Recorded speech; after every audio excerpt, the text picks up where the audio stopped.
a lot of people in the pro-Israel and Jewish community, they look at the lack of compromise on the Arab side, and they look at the fact that they think Palestinian nationalism in many ways was just a cynical ploy to attack the validity of the Jewish state.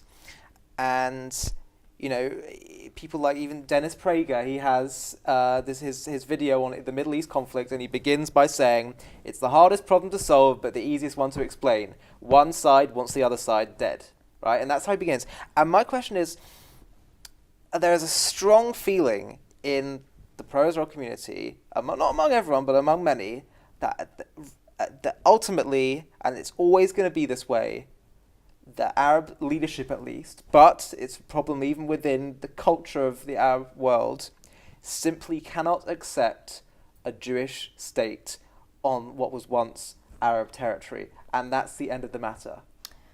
So I would agree with everything you said, except for that's the end of the matter. Okay. Because we shape our reality. And it's not easy, right? And I shout out to Dennis. He used to be my old neighbor. What's up, Dennis? Love you. But no, it's true. Listen, for the longest time, that was the rhetoric, right? No Jews, we don't want you here. And I get that. Yeah. But basically what I'm trying to say is the onus is on them. But that's yes. But that's not the end of the matter, because is the onus on them? People can change. I think both sides have things that they need to do to further the notion of how we are going to attain peace. Do I think that the Palestinian leadership needs to go a lot further? Yes, because I think we already had that perspective back in 1937. But are you just being politically correct when you say the Palestinian leadership? Or is it really actually... Well, I'm saying Palestinian leadership because I think they control the education. Right. And so it starts from above.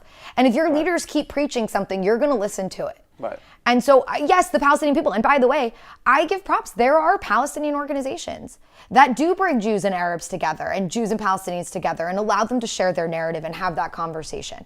You know, Yossi Klein Halevi writes this book, Letters to My Palestinian Neighbor, reaching out, trying to tell the Jewish story, trying to give a little bit to help them understand who we are and why we are here. And he got letters in return. And one of the most remarkable things that I thought happened was he was then invited to speak in Bethlehem to a group of Palestinians, something that I always said I would have loved to do and never thought could be a reality. But there it is. So we shape our reality. It's not the end of the matter. This is the starting point. Let's accept the starting point. Let's do a poll and see how many Palestinians say that they want all the Jews in the sea. Do we have statistics on that? Yeah, and it's not a majority. Okay. We want to, and maybe again, who knows how many people are honest in polls and et cetera, et cetera. But still, even if there's half of them, that's still too many. But that's not the end, that's the starting point. Right. Okay, so now we have work to do. And we have to be able to raise awareness and say, this needs to change. Because if that's, again, what's again the thing that must be taught and must be accepted by everybody? We're there, the Jews, and the Palestinians are there. And neither one of us has any intention of going anywhere. And so until that is accepted, we will not be able to move forward. On both sides, I stress this because let's be honest, there are also Jews in Israel who say they just need to be gone. They're not going anywhere. Again, unless someone's going to force somebody out. And so on that foundation, let's have the conversation about that's the end of the matter. Because, well, they don't accept that. Yeah. I guess you can look to the fact that Israel's made peace with other Arab countries. Yeah, and I was just about to say that because, we talked about general Arab rejectionism, right? Which absolutely was alive and well in the 1930s and the 1940s and all the way through post-67, where in 1967, at the end of that war, the Arab League came together and said, no recognition of Israel, no peace with Israel, no negotiation with Israel. But within 12 years, then 10 years, 77, Anwar Sadat, courageous leader of Egypt, comes forward and recognizes the state of Israel. And 2 years later, he makes peace with Israel. And we've had peace with Egypt ever since. And then Jordan followed 15 years later in 1994. Mm-hmm. And today, our relationship with Saudi Arabia and with other Gulf states has improved significantly. And so we are seeing a lot of change. People say it's self-interested. It is. Who cares? Right. Yes, it is. It is. Yeah, no doubt about it. Everything is about self-interest. Don't get it twisted. Every country does something for their own benefit. Yeah. They're not doing it because, I'm going to try to be the nice guy. Right. No, we do it because it's in our interest. Right. And so, there are signs of hope. And I'm going to be the first person to talk about those signs. I think looking at just, well, they just all want to kill us, you know, the amount of times that people looked at me in my classes and said, you know, if the Arab had the opportunity, he would kill the Jew.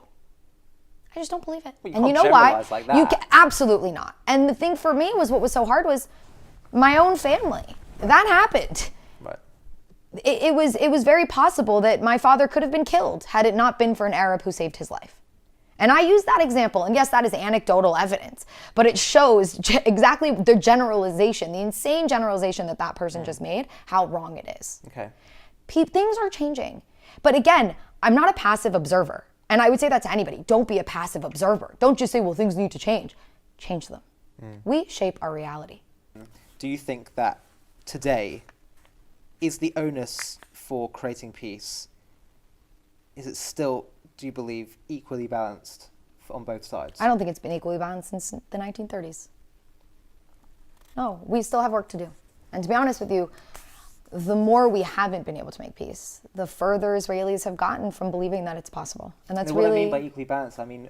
I understand, it's the onus on both sides. I know, I understood. Is it I equally understood. on both sides? No, and that's what I'm saying. I don't think it has been since 1937, but that doesn't mean that both sides don't have work to do. So that's what I was that's what I was trying to say. I very much acknowledge that we in Israel have work to do. We're actually, because of our circumstances, because, you know, we offered peace in 2000, and 2 years later I was burying 3 of my friends who were killed in a suicide bombing. And we got to that point where we were so hopeful, and after the Oslo Agreement, and then more terrorism, and then after the Camp David Agreement, and then the worst terrorism in our history, and people burying their children, and then pulling out of Gaza, and that painful sacrifice, to then be followed by a Hamas takeover and even more rockets, and kids being raised afraid of what might come from the sky. That so many Israelis they struggle to believe that peace is possible. And so we have work to do too, because we have to make sure that hope stays alive. And I will say, you know what, I'm going to end with that. Let's talk about the Palestinians for a second. I think that the Palestinians have a lot of work to do. I think there needs to be a little bit of a letting go. And I don't want to speak for them to a certain extent, but I think what I see as the main obstacle to peace is the fact that we still don't have proper education. That, again, the Jews are there. They have a history here. They have a claim here. And they're not going anywhere. And so, and killing them or attacking them is only going to make things worse. So stop teaching hatred. Stop inciting your children to violence. Stop paying terrorists. Make the concept of terrorism a minority thought and something that is abhorred by your society. Those are the steps that will get us to a peaceful resolution. And when it comes to Israel, you know, I said we have to maintain that hope and that ability to believe that peace is possible. And one thing that I think I love about Israeli culture, that I learned after moving there, having not been raised by Israeli parents, was if you ask about 95% of Israelis today, what was something that your mother, your father told you as you were growing up in Israel? Throughout your adolescent life, they will almost all give you the same answer, which is, my parents told me that I shouldn't worry because when I turn 18, I won't have to go to the army because we'll have peace with our neighbors. That to me is what has maintained hope in every generation, even though those parents, I think, very much knew that what they were saying probably wasn't true. But they passed that on because they want their children to pass it on because they want it to one day be true. And I will say to my children, who will mostly grow up in Israel and be in the Israeli army, but I genuinely hope that they won't have to. I genuinely hope that it'll be true. Do I believe it? Not in my generation. If I keep fighting, and if people join that fight, the positive fight for education, for dialogue, for a peaceful way to move forward, maybe in a few generations it could be true. That's my honest opinion about peace in the future. But I will say it to my kids, and I will insist that they say it to their kids. And I hope that maybe 2-3 generations down the line, it'll be true. Charlotte, thank you so much for joining us. You're so welcome. I had a great time. Thank you.